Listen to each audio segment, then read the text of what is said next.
Students, हम लोग question number 3 को सॉल्व करने वाले हैं। ध्यान से देखिए, क्वेश्चन नंबर 3 में क्या कह रहा है। अभाज्य गुणनखंड विधि द्वारा निम्नलिखित पूर्णांकों के एचसीएफ और एलसीएम ज्ञात कीजिए। तो यहाँ पर हमें पूर्णांक दिए गए हैं। ये जो पूर्णांक हमें दिए गए हैं, इन पूर्णांकों का हमें क्या निकालना है, एचसीएफ निकालना और एलसीएम निकालना है। और किस विधि का इस्तेमाल करना है, स्टूडेंट? अभाज्य गुणनखंड विधि। ठीक है, तो चलिए हम लोग इनका एचसीएफ और एलसीएम निकालते हैं। तो चलिए आप लोग ध्यान से देखिए, सबसे पहले हम लोग क्या निकालने वाले हैं, एचसीएफ। तो लिख लीजिए सॉल्यूशन। ठीक है, हमारे पास संख्याएं क्या कह दी गई है, 12, 15 और 21। तो लिखिए संख्या 12, संख्या 15 को लिख लीजिए और संख्या हमारे पास क्या है, 21 है। अब स्टूडेंट, ये जो संख्याएं हैं इनके अभाज्य गुणनखंडों के रूप, जैसे यहाँ पर संख्या 12 है ना, तो इस संख्या 12 को अभाज्य गुणनखंडों के गुणनफल के रूप में लिख दीजिए। कैसे लिखोगे, ध्यान से देखिए, संख्या 12 है ना, तो संख्या 12 को आप ऐसे ले लो, इसको अभाज्य संख्याओं से काटो। अभाज्य संख्याओं से काटने का मतलब है कि सबसे पहले हम 2 से काटते हैं, फिर 3 से, 5 से, 7 से, 11 से, 13 से। ठीक इसी तरीके से काटते हैं, 17 से, फिर हमारा जाता है 23, 19, ठीक है, फिर 23, ऐसे जाता है। ठीक, तो पहले 2 से कटती हुई दिख रही, 2 से काट दीजिए। तो 2 छंगे 12, 2 3 6, देखिए 2 से नहीं कटा, 3 से काट दिए, 3 1 3। जो संख्या आपकी 12 है, 12 को क्या लिख सकते हो, ध्यान से देखिए, 2 गुणे में 2, देखिए यही लिखा जा रहा है, 2 गुणे में 2 गुणे में 3, 2 दूनी 4 3 12। यहाँ पर संख्या 2 क्या है, एक अभाज्य संख्या है। ये 2 क्या है, अभाज्य संख्या है। 3 क्या है, अभाज्य संख्या। ठीक है, तो अभाज्य संख्याओं के गुणनखंडों के गुणनफल के रूप में अभाज्य संख्याओं के गुणनफल के रूप में संख्या 12 को हमने लिख दिया। इसी तरीके से आप 15 को लिखिए। देखिए 15 को कैसे लिखोगे, 3 गुणे में 5, भी 3 5 15, और क्या कोई तरीका नहीं है। चलिए 21 को लिख दो। 21 को आप क्या लिखोगे, 3 गुणे में 7। चलिए इसको पावर्स के रूप में आप लिख लीजिए। कैसे लिखोगे, ध्यान से देखिए, 2 गुणे 2 है, इसे क्या लिख सकते हैं, 2 की पावर 2 गुणा में 3। आगे ध्यान से देखिए, 3 गुणे 5 ही रहेगा, यहां पर 3 गुणे 7 ही रहेगा। ठीक है, अब स्टूडेंट आप लोग ध्यान से देखिए, आपको क्या निकालना है, एचसीएफ और एलसीएम। चलिए हम लोग एचसीएफ लिखते हैं। एचसीएफ किसका लिखना है, 12, 15 और 21 का। यहां पर ऐसे लिख दीजिए, 12, 15, 21 क्या हो जाएगा, ध्यान से देखिए। अब आपको उसी संख्या को चुनना है, उसी अभाज्य संख्या को चुनना है। ठीक है, उस अभाज्य संख्या की सबसे छोटी घात, जो यहां पर भी हो, यहां पर भी हो, यहां पर भी हो। ऐसी कौन सी अभाज्य संख्या आपको दिख रही है जो तीनों जगह है, ध्यान से देखिए। 3 यहां पर भी है, यहां पर भी है, यहां पर भी है, तो 3 लिख दो। और क्या कुछ आपको दिख रहा है, देखिए 2 की पावर 2 यहां है, लेकिन यहां कहीं नहीं है।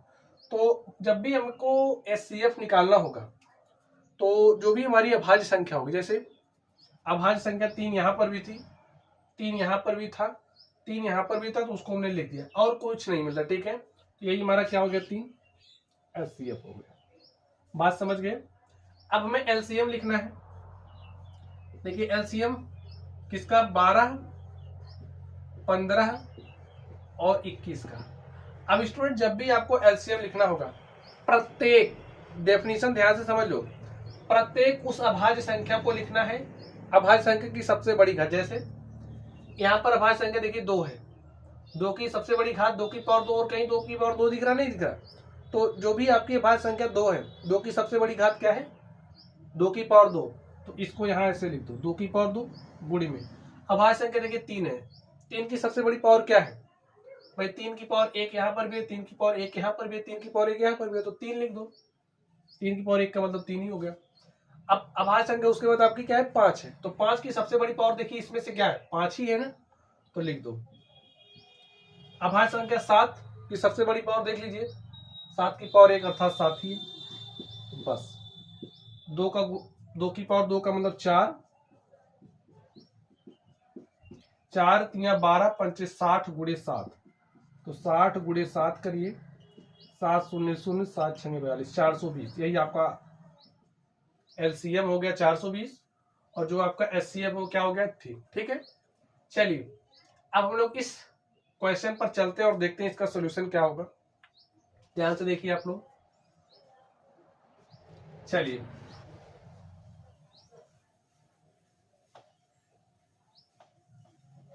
हमारे पास क्या है 17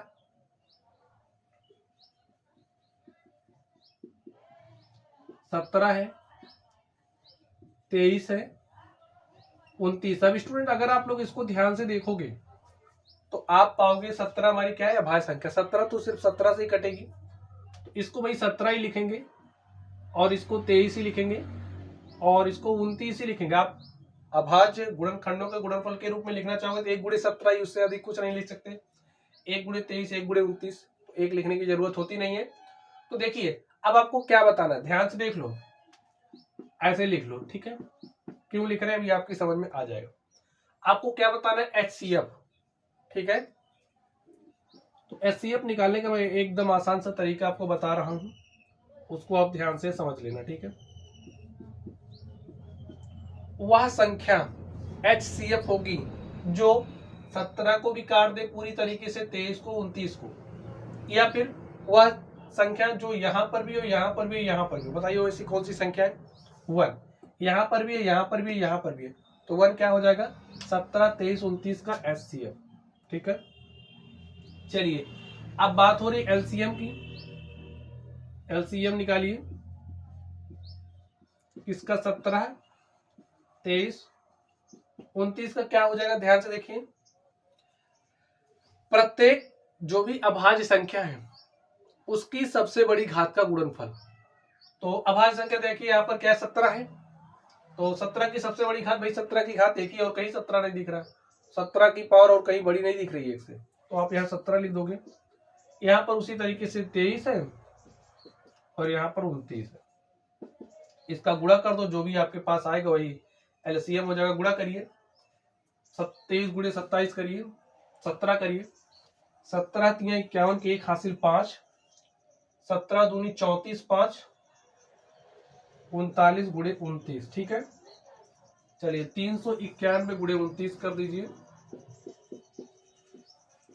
9 1 के 9, 9 9 81 के 1 हासिल 8, 9 3 27, 8 35, 2 1 के 2, 2 9 18 के 8 हासिल 1, 2 3 6 1 क्या हो गया 7, 9 1 में 2 जोड़ा 3, 5 8 13 के 3 हासिल 1, 4 7 11, 11 339। ठीक है,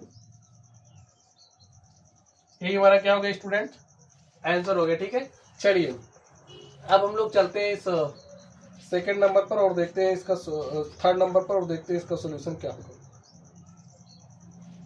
चलिए इस पर चलते हैं हम लोग।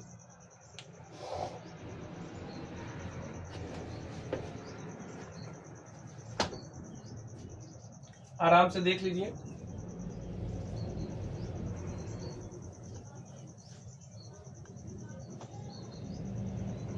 चलिए स्टूडेंट अब हम लोग इस थर्ड नंबर पर चलते हैं और देखते हैं इसका सॉल्यूशन क्या होगा।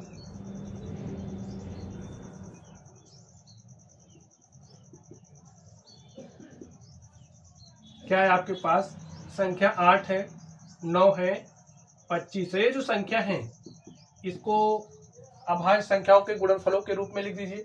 संख्या 8 को कैसे लिखोगे, देखिए 2 दूनी 4 दूनी 8 अभाज्य संख्या ही है। ठीक है, 9 को क्या लिखोगे 3 गुणे में 3, 25 को क्या लिखोगे 5 गुणे में 5। अब देखिए 2 गुणे 2 गुणे 2 है ना, तो इसे क्या लिख सकते हो 2 की पावर 3, 3 गुणे 3 ऐसे क्या लिख सकते हो 3 की पावर 2, और 5 गुणे 5 ऐसे क्या लिख सकते हो 5 की पावर 2। अब आप ध्यान से देखिए, आपको क्या बताना है HCF ऑफ 8 9 25 क्या हो जाएगा। आप लोग ध्यान से देखिए, क्या कोई ऐसी संख्या आपको दिख रही है जो यहां पर भी हो, यहां पर भी हो, यहां पर भी नहीं दिख रही है। तो स्टूडेंट जब ऐसी स्थिति आ जाए ना तो आपका मासा क्या होता हुआ हो गया आपका मासा, यानी कि HCF। ठीक है, चलिए अब बात आ रही है LCM की। जो आपका LCM है 8 9 25 क्या हो जाएगा। ध्यान से देखिए, जब भी आपको LCM निकालना होगा तो जैसे आपकी अभाज्य संख्या 2 है, यहाँ पर 2 की सबसे बड़ी घात देखिए क्या है। देखिए 2 यहाँ कर 2 की पावर 3 और कहीं आपको 2 दिख रहा नहीं दिख रहा, 2 की पावर 3 से बड़ा, यहाँ पर आपको कुछ नहीं दिख रहा, यहाँ पर तीनों जगह देखना है। 2 की सबसे बड़ी घात क्या दिख रही, 2 की पावर 3, तो यहाँ लिख दो, गुणे का चिन्ह लगाओगे। अब उसके बाद अभाज्य संख्या देखिए आपकी क्या है, 3 है। 3 की पावर 2 कहीं दिख रहा, 3 की पावर 2 से बड़ा नहीं दिख रहा, वही लिख दो। और 5 की पावर 2 से बड़ा कहीं आपको कुछ दिख रहा, नहीं दिख रहा, तो लिख दो। अब इसी का गुणा कर दो, 2 दूनी 4 दूनी 8, 3 त्रिक 9 और 5 पचे 25। देखिए 25 8 200 गुणे 9 हो जाएगा 1800। यही आपका आंसर हो गया। तो HCF 1 हो गया, LCM 1800। और स्टूडेंट इस तरीके से ये जो हमारा क्वेश्चन नंबर 3 था, इसको हम लोगों ने सॉल्व कर लिया। चलिए आप लोग पढ़ते रहिए। Thank you.